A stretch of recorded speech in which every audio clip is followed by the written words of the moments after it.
All right, ladies and gentlemen, welcome to episode 69 of Fehr the Burn. It's been a long journey. We're still going. We're working our way to episode 100.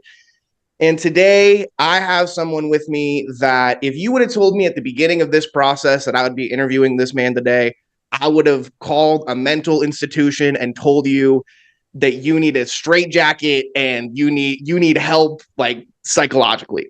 We have someone that has gone viral multiple times over the past decade.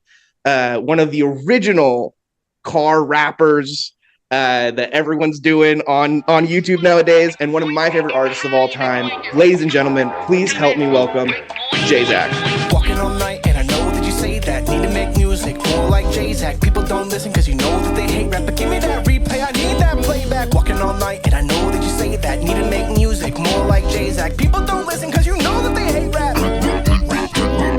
Give me that playback, give me that shit. If you don't follow, then go home. Coming for the back, and I'm keeping my leg. What's up, brother? What's going on, man? How you feeling? Good, man. Good, dude. How's life for you? It's good. That was a great intro, by the way. I appreciate the car freestyle ode. Been on it for a long time. Original, bro. Original. Yeah, dude. I mean, you've been doing this for a minute, and before we like get into anything, I know that I reached out to you about a year ago because my album came out, and I had your name as one of the titles of my songs that you were kind enough to like repost on your story as well. Uh, but dude, I've been following you for so long. I don't know if you remember, because one thing I'll say to you uh, is you're so good at like interacting with your fans. Like it's something that you really take pride in. And I've been messaging you, bro, back on Twitter like in 2015. And I don't even know if you remember that, but can you just talk on like how important you think it is to like reach back out to fans and whatnot? Definitely, man. I mean, first and foremost, you making that song was really fucking dope, and that was a first for me because people have definitely done some cool stuff and like showed love in multiple ways over the years. But I can say you were the first one that's had the JZAC song title. So I remember just opening it up and like I sent it to like some homies of mine and everything. And everyone was like, bro, this is crazy. Like this is dope. So sharing it was obviously cool. A lot of my fans were like, man, this is fucking dope. Someone even did that. So shout out to you for that. But yeah, man, I think the interaction is everything. I mean, especially it always has been, but like more so this day and age when like that mystique of like being an artist is kind of gone. You know, people just want to connect with someone they like. So I always knew that like if I'm doing that, you know, with the people who are sharing and listening and supporting the music, then one, that's going to take it way further. Two, it's just going to establish way more of a genuine connection than if I was to act like too cool to respond to messages or comments or just like show love back to people who are going out of their way to show love to me. So it was always kind of like a no-brainer for me starting out, you know? For sure, man. I think you do a great way of like humanizing yourself through it, like not only just through the music, but also through like being on the same level as people and being willing to message back. So I think it's really great for the brand, but also just for people to be like, man, this guy kind of like might care about me. You know, so many artists nowadays, I feel like you just listen to their music and you're like, man, I would never be able to talk to this person. And then you up on Instagram and JZAC's writing back, brother. All right, all right. Yeah, man, I mean, obviously every artist has their own personality and stuff, but like a pet peeve of mine is like the fucking too cool for school artist where they're just trying so hard to like just be cool or act better than everyone or act like, you know, I get the mystique thing and stuff with like brands and personalities, but I don't know. I feel like at least just who I am as a person too, like I'm just a regular dude, so I'm going to connect with other people and especially if they enjoy something I'm doing. Love it, dude. Love it. Uh, Talking about being a regular dude, I know that you are originally from New Hampshire. Mhm. Your parents are Polish, is that right? Like they're from Poland. Yeah, yeah, they're from Poland. Uh, can you kind of talk about like what childhood was like for you just in general? I mean, I've kind of watched some of your other interviews and I know that your dad worked on a boat. and he Mhm. was gone usually about like 2 weeks at a time with you Yeah, growing up. So can you kind of talk about like what life was like for you, just in general, and then kind of how it was different having Polish parents compared to like some of your other friends? for sure. Yeah, it was I mean fairly normal, but like yeah, so my parents moved here when I was before I was born, but my brother and sister. So I was born here. Older brother and sister were born in Poland. But basically, like in the household, everything's Polish. But then everything outside of the household, I'm growing up in like American culture and nobody, Polish isn't like a popular language or anything. It's not like we had a few like family friends and stuff who were Polish, but obviously like my outside life growing up is like completely American culture and English. So it's like balancing. I'd like come home and like be trying to explain things to my parents in Polish because their English isn't that good. Mm. But my Polish kind of like isn't amazing, it's like I'm fluent in all that, but I'm kind of just like also learning English at this time. So it's a lot of like, I don't want to say miscommunication, but it's like an extra step with the communication and stuff growing up and just kind of like going back and forth into those worlds, which is like hard at times, but I mean, it was also really cool, because especially as I get older, I embrace it a lot more.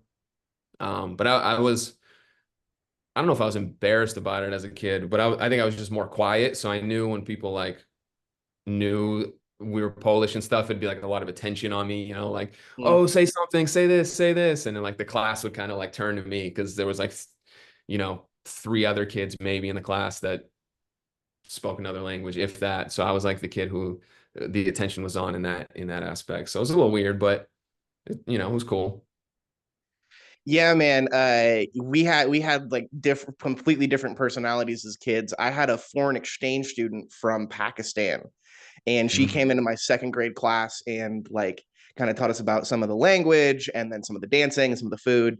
And afterwards, my teacher went, "Yeah, Chandler, it's so great that your sister came in and taught us about Pakistan." And I was like, "Yeah, it is great. I am also from Pakistan." And then I lied to like my second grade class for like 6 months and was teaching them bullshit Arabic. And so I probably would have definitely used, if I was in your position, differently and that's probably because my parents weren't actually immigrants, so I didn't have to like deal with people actually down my throat about it. You just finessed the whole class. Dude, I finessed the whole class, and then I got caught because at the parent teacher conferences she talked about it with my mom, and my mom came home and beat my ass. But we don't have to say that on camera. uh What kind of life are you living at school? What are you telling these kids? Oh, dude, I was teaching them crunking. I was teaching them like just crazy Arabic shit. Just coming up with stuff. I was a liar as a child. I went to like 7 different elementary schools, so I just kind of made up different stories because I knew I was going to be anywhere too long. That's actually hilarious, though. Uh, yeah, man. And what was your mom like strict at all? Like, was she like a strict parent? No, my parents, they always just let me do whatever. They were like the complete opposite of strict. They were like, good luck finding your way home, Damn. you know. Not in a bad way. Like I think they just knew, we could take care of ourselves.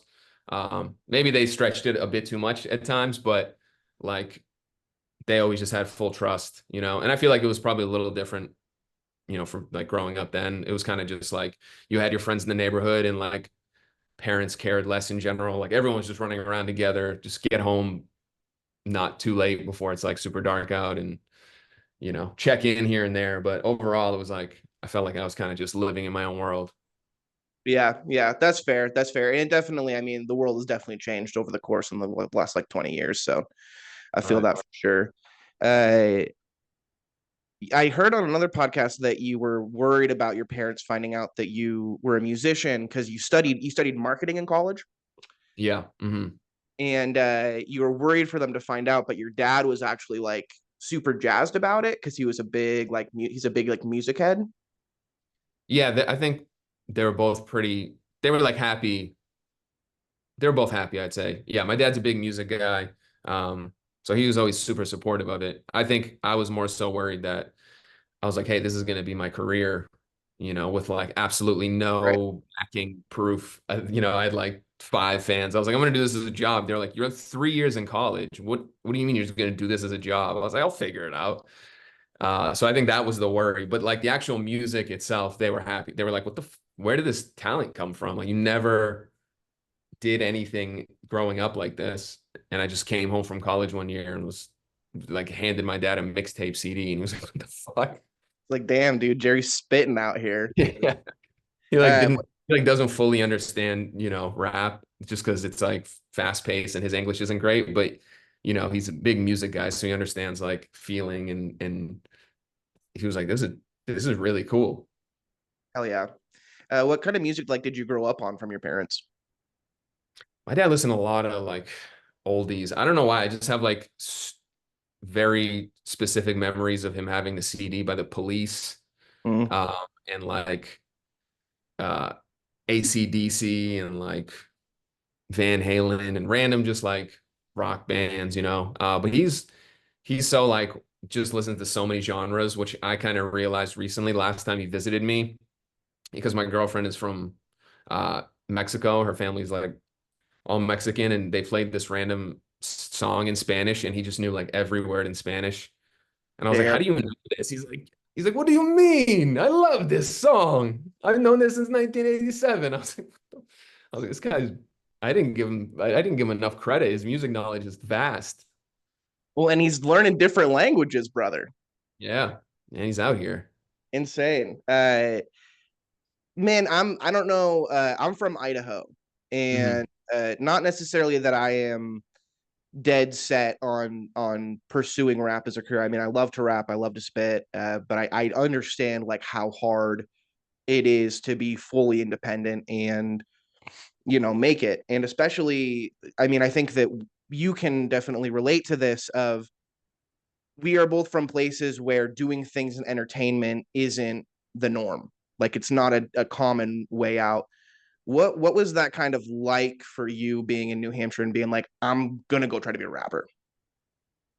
Um, I think the good part of it was, especially at that time, the internet was still newer, like not that many people were dropping music yet. Yeah. So I think when it first came out, it was still like new to like this guy, like people putting out music. So it was kind of I had the advantage in that sense where it just gained attention from like, what? That guy's putting out music? I didn't even know you can do that without like being a professional, in a professional studio.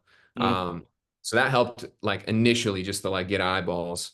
But then of course, shortly after that wears out, then it's like, I mean, you have people who support you, but then you have a lot of people who are just like, not that I had a ton of like haters and people were like, this fucking sucks. But then, there's definitely those people. And I'm sure people behind the scenes thinking or saying that to their friends because it's a small town and people talk. So I think you kind of just learn to get over that. And then you just take the people who do support it from early on and rock with them and kind of just avoid the rest of the bullshit. Hell yeah, dude. How big is the your hometown? It's like 30,000 people, probably bigger now, maybe 35,000. Okay. Okay. Yeah, So that's I mean it's that's not not. too cool. Yeah, it's not too small, not too big, but everybody knows each other still for the most part, or knows, it's like everything's still pretty small connected. Is New Hampshire Bernie Sanders? Is that Vermont? I don't understand that part of the country, brother.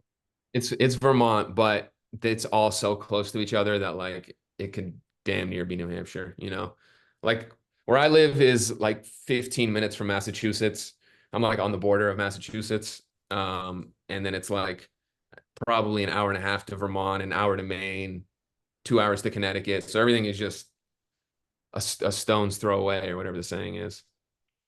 Yeah, hop, skip, and jump or whatever the hell. Yeah, yeah. Is it all the same, dude? Are there differences in culture between like Connecticut, Massachusetts, Maine, New Hampshire, Vermont? I'd say so for sure. Especially like New Hampshire, northern New Hampshire, and like southern New Hampshire, where I'm from, there's definitely a big difference because I'm like 40 minutes from Boston. It's like way closer to like city culture than if you drove up 2 hours up north in New Hampshire. And that's like, boonies, middle of nowhere. Mhm. It's a different world up there. Okay, word. I feel that. Uh, man, like what was your first like? Do you remember your first interaction with rap? Like for me, my mom loves country music. Like that's all I listened to growing up, and so I didn't really realize there was a different genre of music until I was 7. And Mhm. my cousin turned on Eminem and 50 for the first time for me, and I was like, "This is the craziest sounding country music I've ever heard, bro." But like, do you remember your first like interaction from hip hop? There was a couple early on. One of them, weirdly enough, it wasn't even fully hip hop, but it was like starting to get into that world was Kid Rock when he was like making the rap type stuff. And I Yeah, was like barely old enough to remember it, maybe like 6. And I just like thought it was really cool. And then I went to Poland once when I was like 7 or 8, and my brother, I was like, "What do you want as a gift?" Or I don't even know if I asked them, but I think I was just getting gifts for my family to bring back home. I like went with my dad for a few weeks, and I remember my brother wanted a Wu-Tang Clan CD or liked Wu-Tang Clan, and I didn't really know what it was, but I just knew like he liked this group, and I saw the tape at like some random mall in Poland, and I was like, "I'm gonna bring this back for my brother." And like getting introduced to Wu-Tang Clan through that. And then like some random early on memories with Eminem music videos on MTV. Uh, those were like 3 big ones that stuck out. yeah, hell yeah, dude, hell yeah. Wu Tang is forever, bro. I guess forever. And I feel like they're making a cool resurgence of like, I mean, they've always had it, like the cult following, but I don't know. I see like just Wu-Tang Clan merch everywhere in like obscure stores. They're like Ross has like Wu-Tang Clan slippers. I'm like, what the fuck is going on? Yeah, dude, and like Spencer's and like all sorts of stuff in the Yeah. mall, and like eventually, dude, I think that they're just gonna get all their kids to replace them too, like ODB, how like ODB's son is like Mhm. doing his stuff now. I think that they're just gonna continue the lineage, bro, and they're gonna be like the new royal family of hip hop. Kind of smart. Fuck it. Dude, talk about legacy money for real. Yeah, that's crazy. Do you have any like cool stories from Poland? Um, Let me think. I've only been twice. So I went when I was like 24 more recently.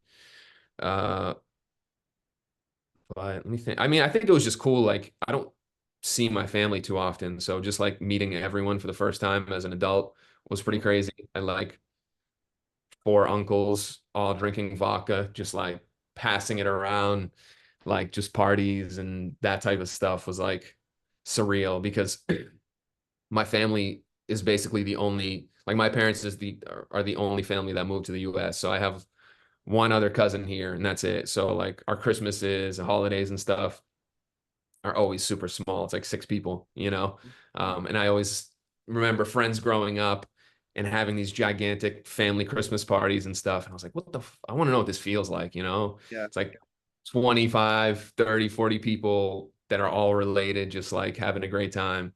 And I think going to Poland that time kind of gave me that feeling in a sense of like, this is that like family thing I've never had. Yeah, 100%, dude. Why was your family, why were your parents the only ones to move? My dad just sent it out here. He had worked on a boat even before, like he continued to work on a boat when he got to the US, but he worked on a boat in Poland and they used to travel a lot to different countries and they dock out there for like a month. I think he was a chef on the boat, so he was just like cooking for the people on there. And they just went to America once for a month, and I think him and a few of his buddies got banged up at the bar, and they were like, "I'm not coming home. We're in America, baby. Like we're just gonna stay."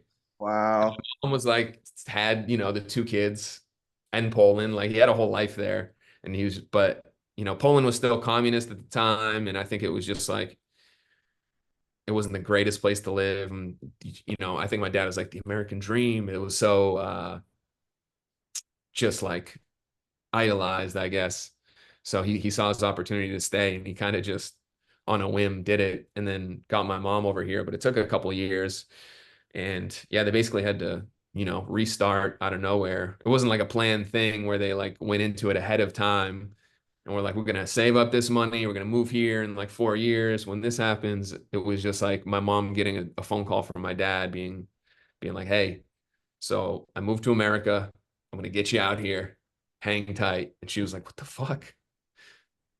But it worked out. So Your dad's the original Nelk Boys, dude. He really should have copyrighted Send It for real. he was, man. Yeah, the definition of send it. For real. Uh, Real quick, dude, this wasn't something I was planning on asking you, but uh, being that your parents and your siblings are both from Poland that was communist at the time, like, can you speak at all, you think, on what you think of the American dream? Because I also have another podcast that I do with my friend Justin Briscoe called Cracker Jokes. Mhm. And it's a fake baseball podcast. It's comedy. We do like 9 innings of comedy, different segments. And one Like of them is that. called You, where we like get suggestions from the audience. And my mom wanted to write in and ask, and bro, I gotta think this is a crazy question, but that's just between you and me. Uh, why do people from other countries want to come to America so bad when like we get taxed so much and like you have to eventually send a lot of your money back to your family and uh like this idea of the American dream, and my mom doesn't really think that it, I guess, exists as much as it's kind of publicized to be. Yeah. Can you speak to that at all, you think? That's a tough one, man. Yeah, I'm sure it's very, very nuanced, but I mean, I think there is a lot of probably false hope for certain people. Like, I think, if you just come here from whatever country blindly and be like, once I get to this country, the doors will open up and I'll be good. But, the truth is, it's like, even if you get here, you're probably in a really tough situation if you're not legal, or even if you are, like, you have nothing, you got to probably work some minimum wage, like mopping floor, mopping bathrooms or whatever. And it's not as glamorized as you probably thought it would be. So it's tough, but I also get it too, because, this country has a lot of great things to offer, and it is great. And where people come from probably deal with a lot of worse shit. So it's tough, man. I could see like both sides of it, but yeah, I think there is a lot of, I mean, probably right now too, with the whole like border situation going on, not to dive super deep into it, but there's a lot of like people just trying to get here for the better life thing, and then maybe disappointed once they show up and realize what it actually is, unfortunately. Yeah. Yeah, man, I think it's definitely a tough question just to drop on you in the middle of the podcast for sure. And it's way more nuanced, and that's, I normally kind of catch myself like that a lot too, where I'm like, I can see the good and the bad of the situation, and you kind of just have to pick what you're willing to like put up with and go through. Yeah. I think it's my issue to a fault at times with like, I don't know, I just see things from all sides Mm. too much, probably, in a world where everyone's just like, you gotta be this, or everything's just so like polar, especially to get attention and stuff. And obviously, there's things I believe in and all that, but yeah, a lot of the times people are like, what's your opinion on this? And I'm like, and Yeah, it's like, that's the only reason I don't get any views on this podcast, bro, is because I'm always in the middle and I don't ever say the crazy shit on either side. That's the right. only reason. It's not like lack of publicity or like my fault at all. It's solely because of that. You Yeah, just gotta dude. make like the crazy fake like clickbait clips, and then they don't even have to be in the podcast. Just do like an 8-second clip, and then people will go to find it. And you're like, now that you're really here, let's have some good combo. Bro, here's what I need to do. I need to take off my shirt, get tats on my chest, smoke a cigar, and shave my head and say that I hate women. If I do that, I'm getting all the Out of- views. You're out of here, bro. Out of here. Uh, uh, okay, all right, JZAC. I want to play a game real quick with you. Um, I'm just gonna throw out names of different artists, and I'm curious about like where you find inspiration from this person. Okay. I like this. Let's run it. Uh, Jay Z. Um, storytelling. Mm. I don't know if these are one word answers. I can Uh, give you more can you can go information. as much as you want, bro. I mean, I like storytelling, but you can go in as much detail as you want. Yeah, I love there's like very specific albums of Jay-Z that like molded me. Reasonable Doubt, his first album being one of them, like just the storytelling and like space where he was at as a person. You know, he's like a young dude still hustling and or just getting out of that life.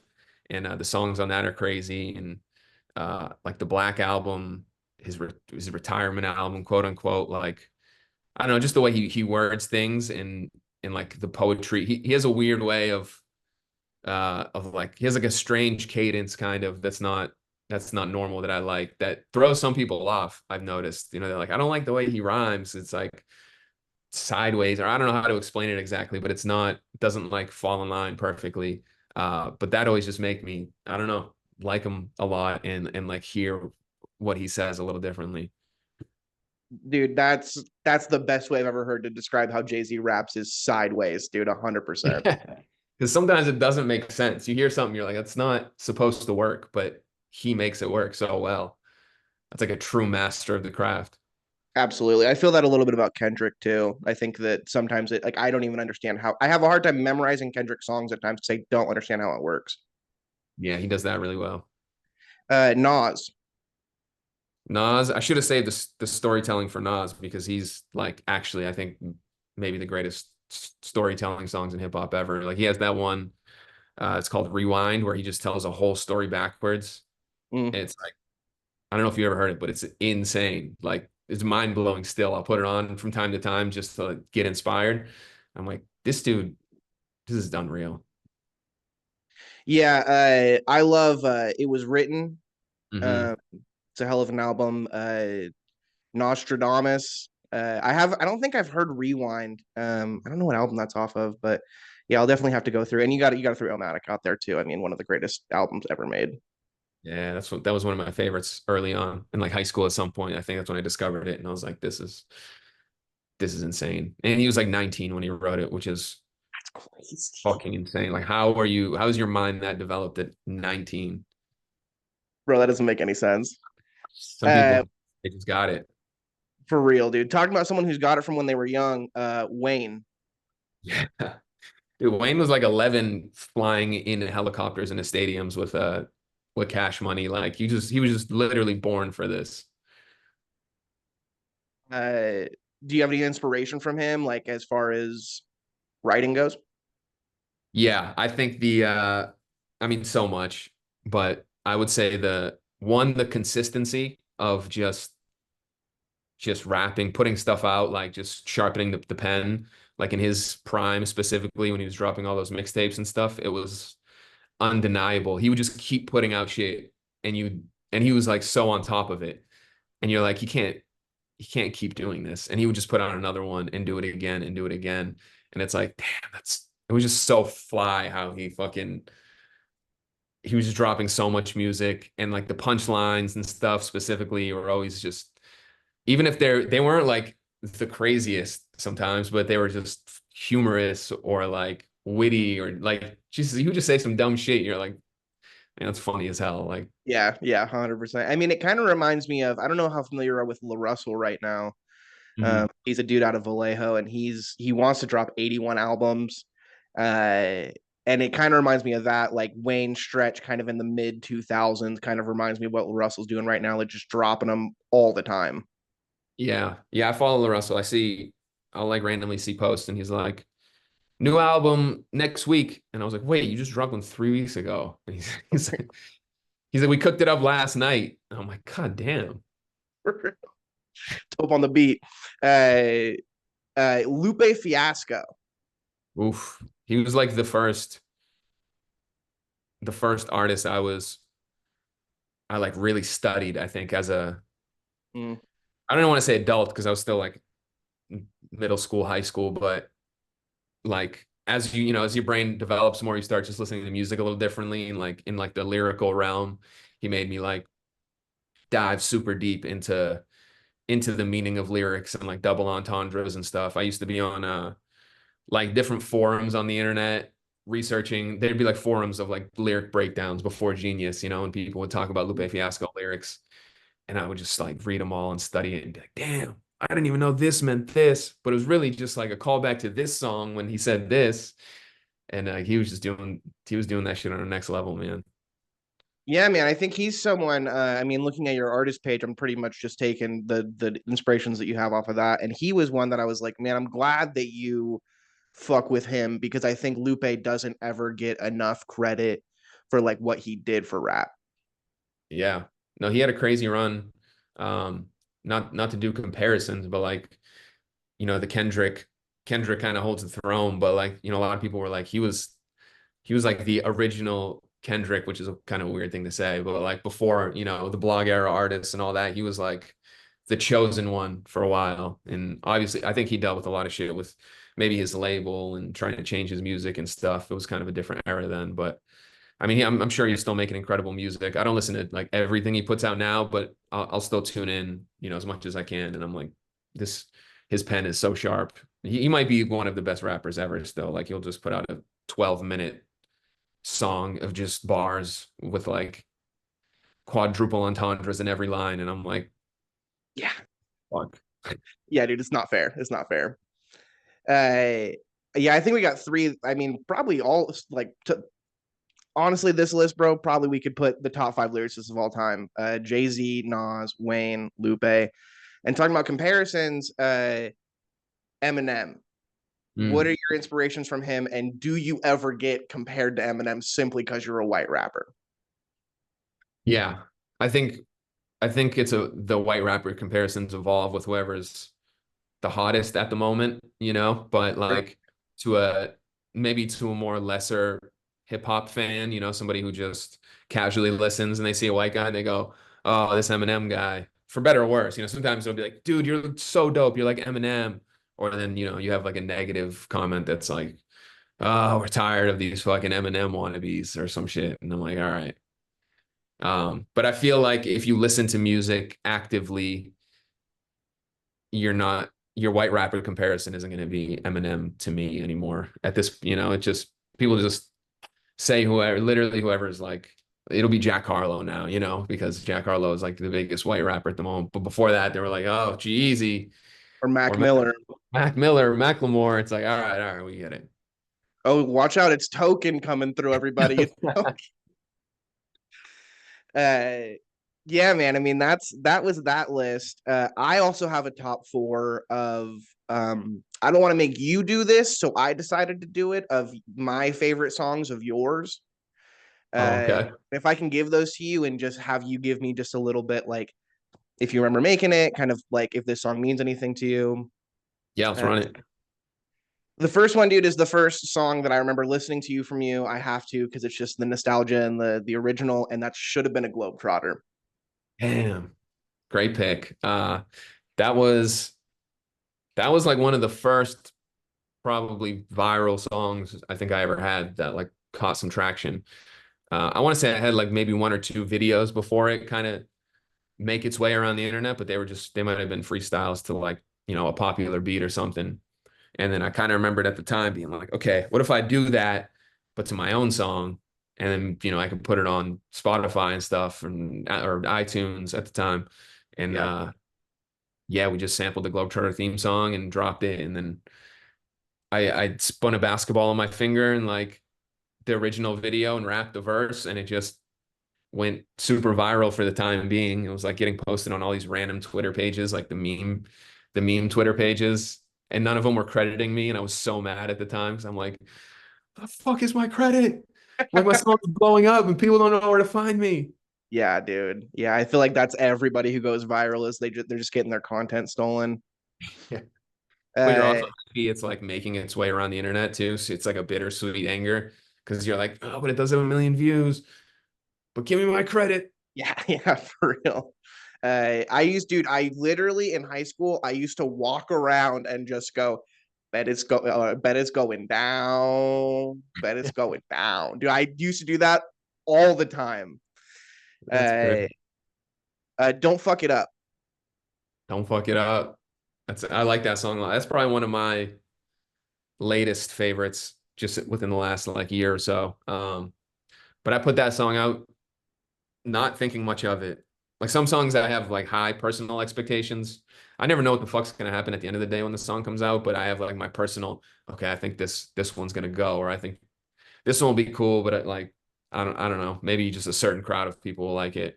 But Don't Fuck It Up. Yeah, I kind of just threw it out there. I was like, I don't know, maybe some people will like it. And then it ended up doing really well. Kind of caught some momentum on like TikTok and Instagram. And people started using it as like a sound, a trending sound a little bit. So it was cool. I'm like, so it's my favorite song I've ever made. No, I'm Hell just yeah, kidding. dude. I'm glad I put that on the No, top four then. Let's go, dude. that's a good one though. I like that one a lot.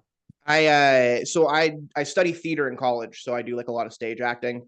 And so to help get into character, I actually make playlists like to listen to before I go and act, just to kind of like get myself in the headspace. And Don't Fuck It Up and '05 iPod were Yes. two of the songs that I had for the a role that I did like a year ago. And so both of those are on here. Can you talk a little about '05 iPod? Yeah, that one was for It's Kind of a Long Story album I Mm-hmm. dropped.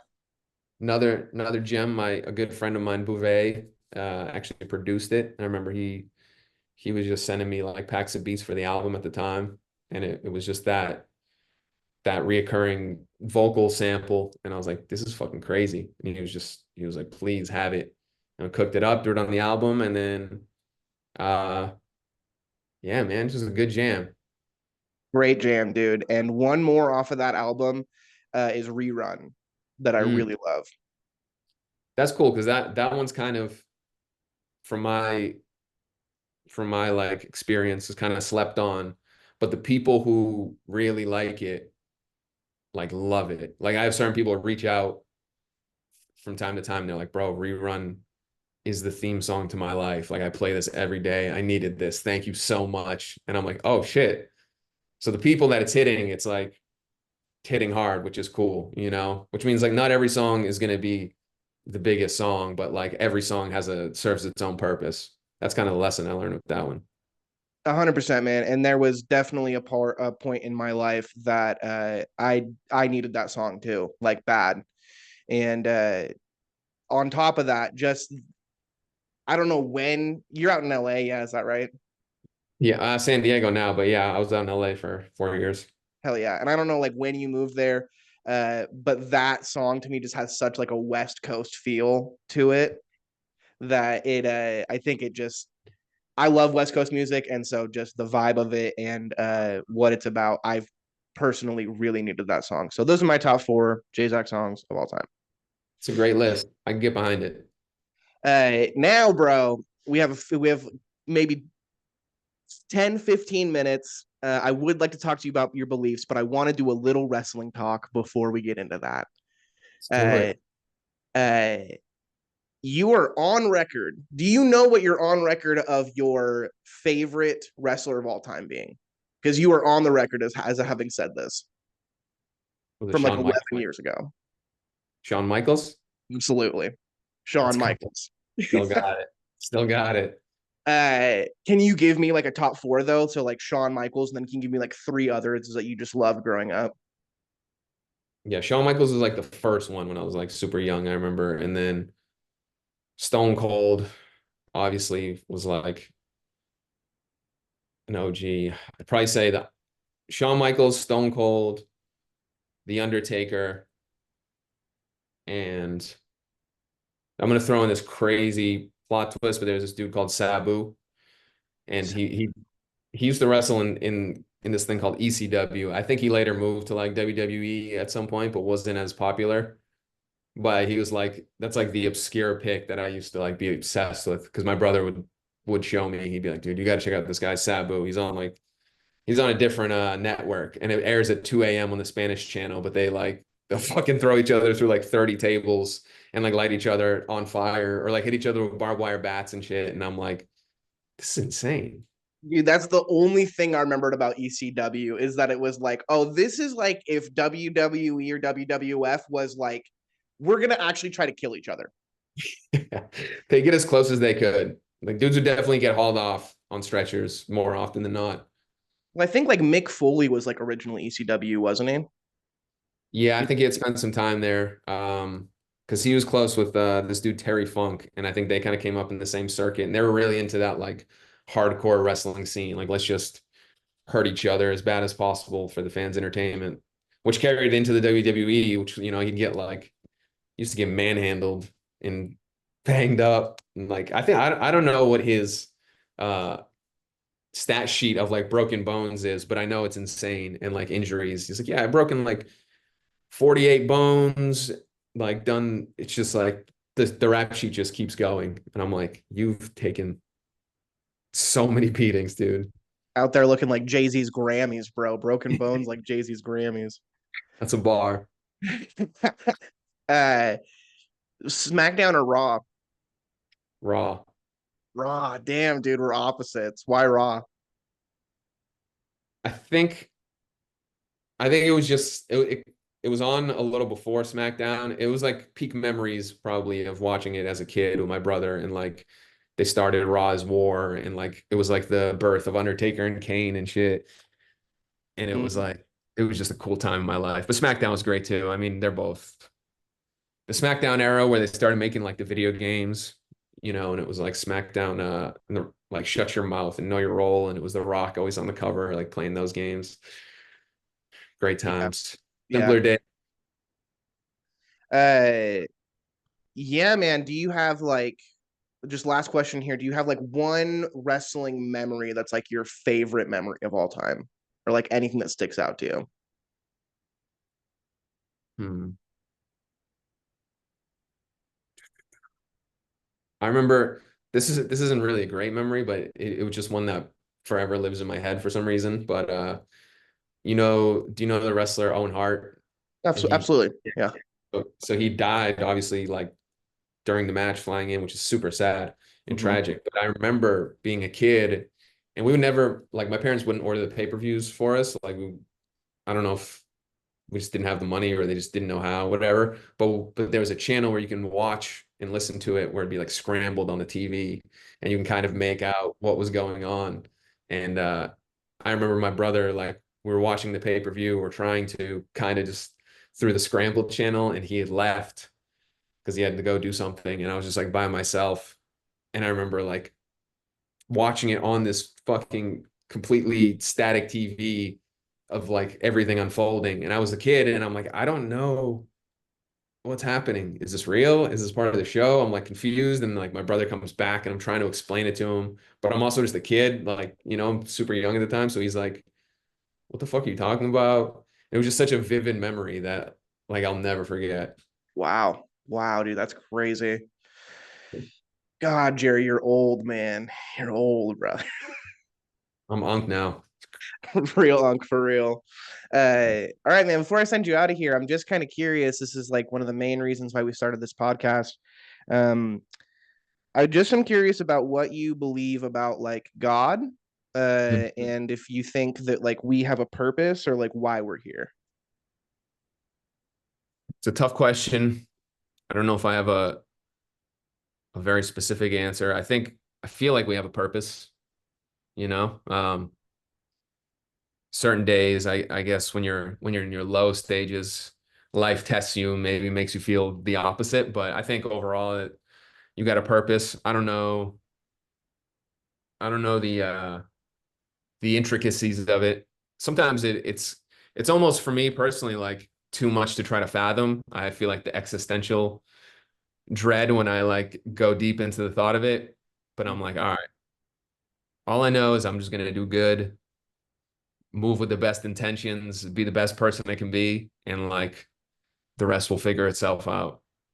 And it's a constant evolving thing, but that's kind of just like what I remind myself usually on a daily basis at some point in the day. I Are you like atheist or agnostic, or do you have any thoughts about God? would say agnostic, definitely not atheist. I feel like I've looked into all realms at one point, but I think there's something. I don't know what it is. I don't know how, and again, once I think too deep into it, I kind of like I get an anxious feeling. So like it's a lot to fathom, but yeah, I like to think. agnostic, and I kind of just lead with an open mind. Yeah, man, it's beautiful. I think that no matter what it is, I think that there is something out there. I think it's hard to like put our fingers on it. And I think that even, I mean, I read the Bible. I think there's a lot of wisdom in the Bible, but I Mhm. just think that it's kind of our best guess at what we think is going on. You Right. know, there's so much out there. Yeah, man, but I really appreciate your time today. Is there anything that you just kind of want to say or wrap up with, like at the end of this episode? Um, Man, thank you for I mean, I know you say you've been listening for a long time, but thanks for doing your research, and you ask great questions. I think we had great convo. It just always feels good when someone's like just not asking generic shit, and like knows what's going on. So I appreciate you for doing your homework and just having a good talk, man. This is great. Fuck yeah, dude, big fan. Do you want to shout out the Renaissance page at all? Yeah, shout out to Renesis. That's I started a new it's like an exclusive content page. It's ran through group. It's called Renesis. So I'll put more like behind the scenes stuff, vlogs, whatever extra content I probably won't put on socials. But as far as the Renesis name as a whole goes, I'm trying to like, make an umbrella that's bigger than just JZAC, whether I don't even know it's going to be down the line. Like I might start some sort of record label or production company or whatever. I might fucking start a food truck and call it Renaissance. I've Yeah. put no like limits on it.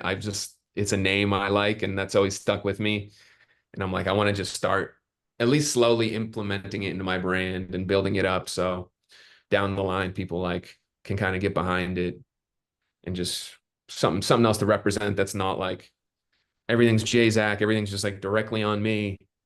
Because sometimes the attention is just, you know, Yeah. it's like constantly thinking about yourself, posting about yourself, writing songs about yourself. I'm like, fucking Jesus Christ, man. I feel just so, I don't know the right word, selfish or whatever. It's like, it's very, it's just a lot. It's overwhelming, dude. It seems overwhelming.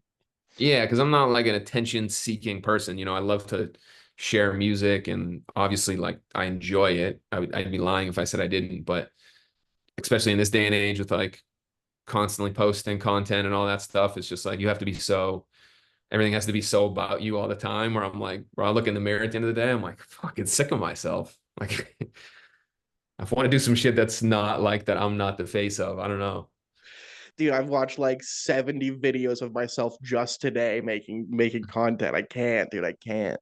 Here, I was doing the same thing before this, just editing my own video that I shot that I brought to edit, and I'm just staring at myself like, Too much, but man. this is the world we live in. This is what we chose to do. So it is very rewarding at the end of the day. It's not.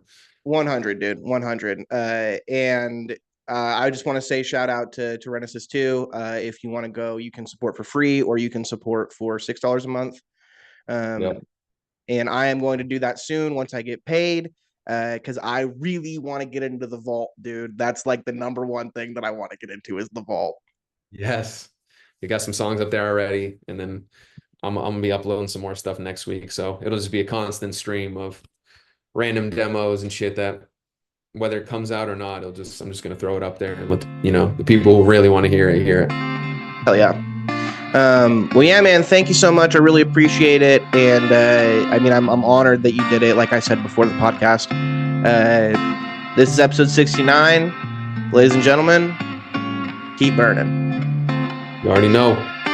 Hit my line, you're driving me crazy. Like you and I don't talk anymore.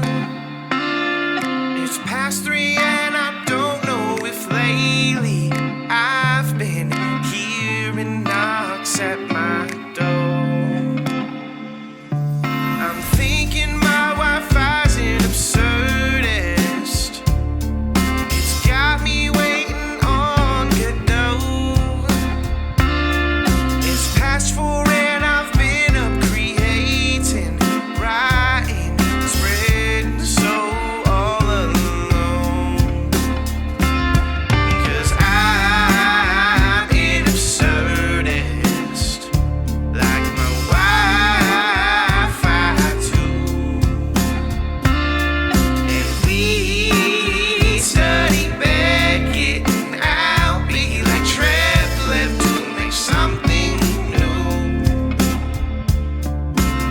writing for years, and I am still here. Tears have poured like an alcoholic's beer. Oh.